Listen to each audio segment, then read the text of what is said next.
A rare procedure is helping an infant see again. That's in tonight's Health Watch. Everyone has been through a routine eye exam before, but imagine needing to have that test as a baby. Yeah, but News 3's Marc Lovicott tells us a unique procedure at the UW is helping one infant regain his sight.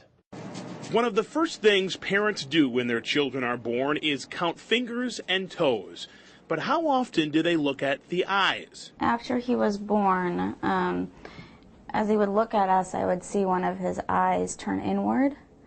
So I know that babies cross their eyes a lot, but he was getting to the point where he was like 3, 4 months old where they should be, it should stop happening. So in August, Susanna Mall took her 5-month-old son Carter to see the pediatrician.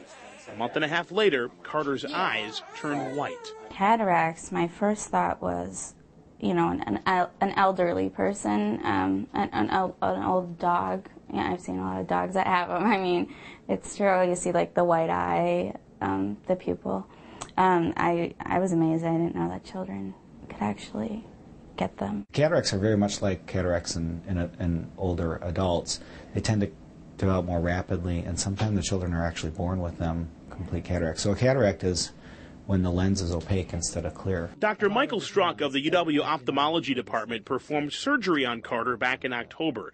But to truly measure Carter's progress, he's back for a cutting-edge procedure. What we're going to do is record his brain waves. It's called Visual Evoked Cortical Potentials, or VECP for short. What we're doing is recording the brain waves, the EEG, from the visual part of the brain, which is located in the back of the head. So I put some electrodes, little probes on the scalp and some lotion that recorded the electrical response of the brain to visual stimulation. Using an infrared camera to see his eyes, Dr. Jim Verhoeven and Becky Richter can monitor little Carter's vision with what, in essence, is an electronic version of an eye chart. We're presenting a very precise pattern of stripes that starts from wide stripes, like the big letter on the eye chart, and rapidly decreases in stripe width until it's like the smallest E on the eye chart. And because the stripes are also vibrating, there's movement in the stripes, that causes a corresponding reaction in the brain, and we can detect when the brain stops responding. I think probably what we do is at the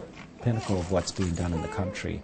It's critical because without the feedback in terms of visual development, our treatment is just based on the observation, not on any feedback on how it's really working. That feedback is what allows Dr. Struck to deliver this news to Susanna and Carter. The surgery looks like it's healing really well. And instead of fingers and toes, today the Malls are counting their blessings. Marc Lovicott, WISC News 3. We may have to change. A beautiful little child. Dr. Struck says that 1 in 10,000 children actually have cataracts in the first year of life. He adds that, including the UW, there are probably only 3 centers in the country that can do this kind of testing. Didn't let go of his pacifier the whole time. What a beautiful little guy, isn't he? Yeah. Unreal.